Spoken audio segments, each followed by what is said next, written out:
বাংলাদেশ ভারত উত্তেজনার আগুনে ফের ঘি ঢাললেন মমতা। শেখ হাসিনাকে ভারত আশ্রয় দিয়ে ঠিক কাজ করেনি বললেন টুকু। জানাবো সয়াবিন তেলের দাম লিটারে বাড়ল ৮ টাকা। ফিলিস্তিনের সমস্যা সমাধানে কার্যকর পদক্ষেপ চায় জামায়াত। এবং সর্বশেষ জানাবো বাংলাদেশের অন্তর্বর্তী সরকারের সঙ্গে ঘনিষ্ঠভাবে কাজ করবে ভারত। এতক্ষণ শুনছিলেন সংবাদ শিরোনাম, এবারে বিস্তারিত। তবে তার আগে অনুরোধ থাকবে আমাদের চ্যানেলটি সাবস্ক্রাইব করে বেল আইকনটি ক্লিক করুন। বাংলাদেশ ভারত উত্তেজনার আগুনে ফের ঘি ঢাললেন মমতা। আপনাদের যদি অশুভ ইচ্ছা থাকে তাহলে আমরাও বলবো, আমাদের নবাবের এলাকা বাংলা, বিহার ও উড়িষ্যা আমরা দাবি করব। আগরতলায় বাংলাদেশ সহকারী হাইকমিশনে কট্টর হিন্দুত্ববাদীদের হামলার প্রতিবাদে গত ৪ ডিসেম্বর জাতীয় প্রেস ক্লাবের সামনে আয়োজিত এক সমাবেশে এই কথা বলেছিলেন বিএনপির সিনিয়র যুগ্ম মহাসচিব রুহুল কবির রিজভী। এই বক্তব্য শুনে তেলে বেগুনে জ্বলে উঠেছেন পশ্চিমবঙ্গের মুখ্যমন্ত্রী মমতা বন্দ্যোপাধ্যায়। রাজ্যের বিধানসভায় নিজের বক্তব্যের সময় রিজভীর মন্তব্যের প্রসঙ্গ টেনেছেন তিনি।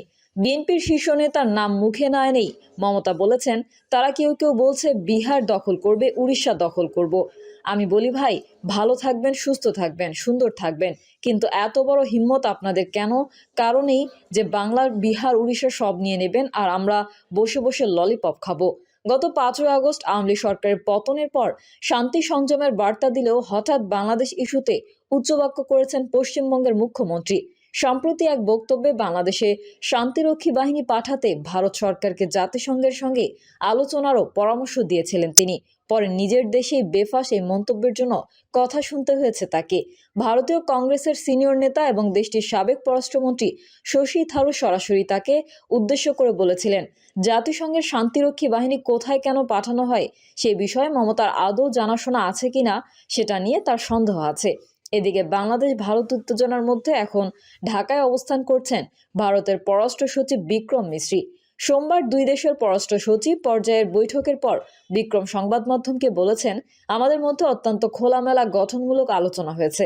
আমি জোর দিয়ে বলেছি যে ভারত বাংলাদেশের সঙ্গে একটি ইতিবাচক, গঠনমূলক এবং পারস্পরিক স্বার্থ সংশ্লিষ্ট সম্পর্ক চায়। আমরা সবসময় অতীতেও দেখেছি এবং আমরা ভবিষ্যতেও এই সম্পর্ককে একটি জনকেন্দ্রিক এবং জনমুখী সম্পর্ক হিসেবে দেখব, যে সম্পর্কের কেন্দ্রে থাকবে সকল মানুষের কল্যাণ। শেখ হাসিনাকে ভারত আশ্রয় দিয়ে ঠিক কাজ করেনি বললেন টুকু। শেখ হাসিনাকে ভারত আশ্রয় দিয়ে সঠিক কাজ করেনি বলে মন্তব্য করেছেন কেন্দ্রীয় বিএনপির প্রচার সম্পাদক সুলতান সালাউদ্দিন টুকু। সুলতান সালাউদ্দিন টুকু বলেন, এদেশের পতিত স্বৈরাচার সরকারকে ভারত আশ্রয় দিয়ে সঠিক কাজ করেনি, তারা এদেশের জনগণের হৃদয়ে আঘাত করেছে। তিনি আরও বলেন, বাংলাদেশের মানুষের একটি প্রত্যাশা এই দেশে গ্রহণযোগ্য নির্বাচনের মধ্যে দিয়ে জনগণের সরকার প্রতিষ্ঠা করা। তারা এই প্রত্যাশাতেই মানুষ কিন্তু চায় দ্রুততম সময়ের মধ্যে একটি নির্বাচন হোক। নির্বাচিত সরকার বুঝে জনগণের চাহিদা কি এবং সেই অনুযায়ী তারা পদক্ষেপ নিয়ে থাকে। বিএনপির এই নেতা বলেন, দেশ নায়ক তারেক রহমান, তিনি দীর্ঘদিন ধরে ভোটের অধিকার প্রতিষ্ঠার জন্য ফ্যাসিবাদের বিরুদ্ধে আন্দোলন করেছিলেন। তার নেতৃত্বে বাংলাদেশের মানুষ ঐক্যবদ্ধভাবে এই ফ্যাসিবাদ বিদায় করেছে, স্বৈরাচার বিদায় করেছে, খুনিরা পালিয়ে গেছে। জানাবো সয়াবিন তেলের দাম লিটারে বাড়ল ৮ টাকা। বাজারে সয়াবিন তেল নিয়ে সৃষ্ট নৈরাজ্য নিরসনে সরকার আবারও দাম বাড়ানোর সিদ্ধান্ত নিয়েছে।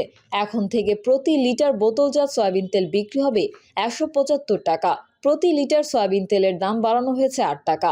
সোমবার বাণিজ্য মন্ত্রণালয়ের সম্মেলন কক্ষে ভোজ্য তেল পরিস্থিতি নিয়ে সাংবাদিকদের ব্রিফ করে এই দাম বাড়ানোর সিদ্ধান্ত নিয়েছেন বাণিজ্য উপদেষ্টা শেখ বশির উদ্দিন।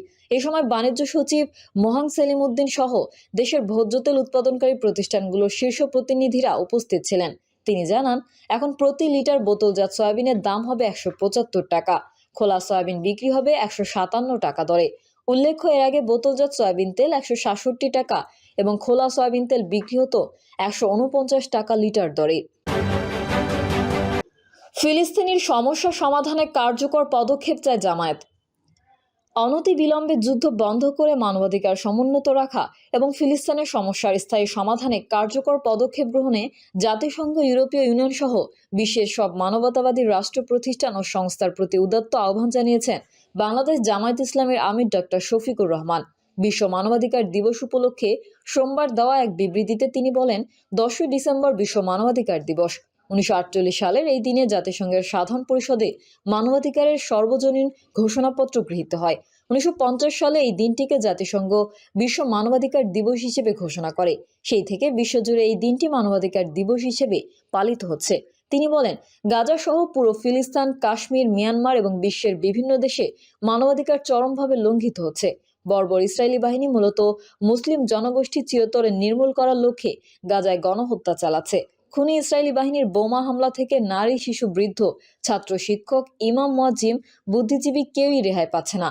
যুদ্ধের সব নিয়মনীতি ভুলণ্ঠিত করে মানবতার দুশ্মন ইসরায়েলি বাহিনী ঠান্ডা মাথায় 44,000-এরও বেশি বেসামরিক নিরস্ত্র ফিলিস্তিনিকে নির্মমভাবে হত্যা এবং 1,50,000-এরও অধিক মুসলিমকে আহত করেছেন, যাদের অধিকাংশই নারী ও শিশু। গাজায় চরম মানবিক বিপর্যয় দেখা দিয়েছে। সেখানকার 80% বসতভিটা মাটির সঙ্গে মিশে দেওয়া হয়েছে। গাজাবাসীর জন্য চিকিৎসা সামগ্রী, ঔষধ, খাদ্য, পানি কোনো কিছুই ঢুকতে দিচ্ছে না মানবতার দুশ্মন বর্বর ইসরায়েলি বাহিনী। এর নিন্দা জানানোর কোনো ভাষা আমাদের জানা নেই। তিনি আরো বলেন, কাশ্মীর, মিয়ানমারের রাখাইন, লেবানন, ইউক্রেন সহ বিশ্বের বিভিন্ন দেশে মানবাধিকার লঙ্ঘিত হচ্ছে। বিশ্ব মানবাধিকার দিবসে আমরা অনতিবিলম্বে যুদ্ধ বন্ধ করে মানবাধিকার সমুন্নত রাখা এবং ফিলিস্তিনের সমস্যা স্থায়ী সমাধানে কার্যকর পদক্ষেপ গ্রহণ করার জন্য জাতিসংঘ, ইউরোপীয় ইউনিয়ন সহ বিশ্বের সব মানবতাবাদী রাষ্ট্র, প্রতিষ্ঠান ও সংস্থার প্রতি উদাত্ত আহ্বান জানাচ্ছি। বাংলাদেশের অন্তর্বর্তী সরকারের সঙ্গে ঘনিষ্ঠভাবে কাজ করবে ভারত। বাংলাদেশের অন্তর্বর্তী সরকারের সঙ্গে ঘনিষ্ঠভাবে কাজ করবে ভারত বলে জানিয়েছে ওই দেশের পররাষ্ট্র সচিব বিক্রম মিশ্রি। সফররত ভারতের পররাষ্ট্র সচিব সোমবার বিকালে সেগুনবাগিচায় পররাষ্ট্র মন্ত্রণালয় বলেন, আমাদের উভয় দেশের জনগণের স্বার্থে এই পারস্পরিক উপকারী সম্পর্ক অব্যাহত না থাকার কোনো কারণ নেই। সেই লক্ষ্যে আমি আজ বাংলাদেশের অন্তর্বর্তী সরকারের সঙ্গে ঘনিষ্ঠভাবে কাজ করার জন্য ভারতের ইচ্ছাকে তুলে ধরেছি। এর আগে পররাষ্ট্র সচিব মোহাম্মদ জসিম উদ্দিনের সঙ্গে তিনি বৈঠক করেন। তিনি বলেন, আমি জোর দিয়ে বলেছি যে ভারত বাংলাদেশের সঙ্গে ইতিবাচক, গঠনমূলক এবং পারস্পরিক সম্পর্ক, উপকারী সম্পর্ক চায়। আমরা অতীতে সবসময় দেখেছি এবং ভবিষ্যতেও এই সম্পর্ককে জনকেন্দ্রিক ও জনমুখী সম্পর্ক হিসেবে দেখি, যা কেন্দ্রীয় অনুপ্রেরণামূলক শক্তি হিসেবে সব মানুষের উপকার করে। বাংলাদেশের সংখ্যালঘুদের নিরাপত্তা ও কল্যাণ নিয়ে আমরা উদ্বেগ জানিয়েছি। আমরা সাংস্কৃতিক, ধর্মীয়, কূটনৈতিক সম্পত্তিতে হামলার কিছু দুঃখজনক ঘটনা নিয়েও আলোচনা করেছি। আমরা বাংলাদেশ কর্তৃপক্ষকে কাছ থেকে এসব বিষয়ে সামগ্রিক গঠনমূলক দৃষ্টিভঙ্গি আশা করি এবং আমরা এই সম্পর্ককে ইতিবাচক, দূরদর্শী ও গঠনমূলক দিকে এগিয়ে নিয়ে যাওয়ার জন্য তৈরি বলে তিনি জানান। সোমবার দুপুরে বাংলাদেশ ও ভারতের মধ্যে পররাষ্ট্র সচিব পর্যায়ের আলোচনা হয়। বৈঠকে অংশ নেওয়ার জন্য ভারতের পররাষ্ট্র সচিব বিক্রম মিশ্রি সকালে ঢাকা আসেন। বিকালে প্রধান উপদেষ্টা মোহাম্মদ ইউনুস ও পররাষ্ট্র উপদেষ্টা মোহাম্মদ তৌহিদ হোসেনের সঙ্গে ভারতের পররাষ্ট্র সচিবের সৌজন্য সাক্ষাৎ হয়। প্রিয় দর্শক,